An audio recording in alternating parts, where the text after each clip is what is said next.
All right, Brent Porcio, TopVelocity.net. Do a pitch analysis here, Matthew. I'm going to pair him up with Cody Hall. So we'll take them both into their leg lifts. You can see Cody is really good at getting his momentum going. So his hips are inside that drive leg. So you can see Matthew's in that more traditional balance position. So I like to have my hips inside more my drive leg than over it.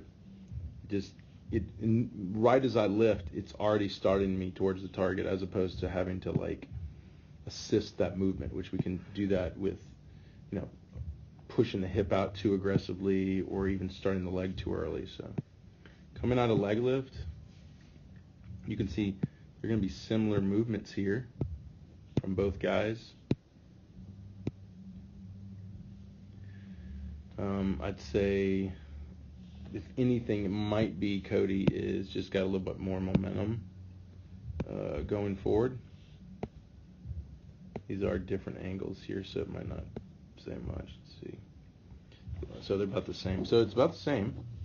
I'd say, if anything, though, here, Cody is a little more counter-rotated in his trunk. Arms are more down. Arms are starting to cock up from Matthew. So let's go just before leg drive for both guys. Okay.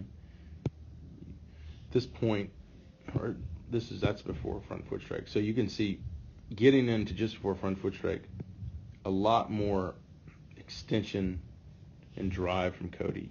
You can see here, you don't have as much of that drive. So Cody obviously has a lot more momentum. He's a 235-pound guy. So a lot more momentum or inertia behind him. And then, too, he's also pushing better into that. So he's just going to be carrying a lot more energy into front foot, but it look very similar. Now, as they go into front foot, you can see as Cody hits front foot, I'd say their back foot positions might even be similar, and more than likely would show their hip rotation might be similar. But look at Cody's glove side and then arm cocking. It's definitely more counter-rotated. You can see a little more open, more tucked, and so Cody's separated better just because he's more closed off at this point. Also, front leg is in a better position to stabilize. Knee is more behind heel, more over his foot here with Matthew.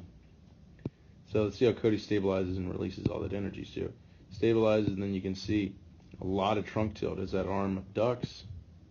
You can see with Matthew here, not as much trunk tilt. So it's going to be a big factor, and this just shows all that energy being produced by Cody is starting to pay off now. You can see a lot more forward tilts with the trunk, a good 25 degrees. So that's pretty significant in specifically driving velocity. And you can see just finishes in a lot still more forward trunk tilts. So, with Matthew, when you're a smaller guy, you're going to have to be quicker. So you'd have to have even more hip rotation and front foot strike to compete with Cody's velocity. So you'd have to have a lot more hip rotation.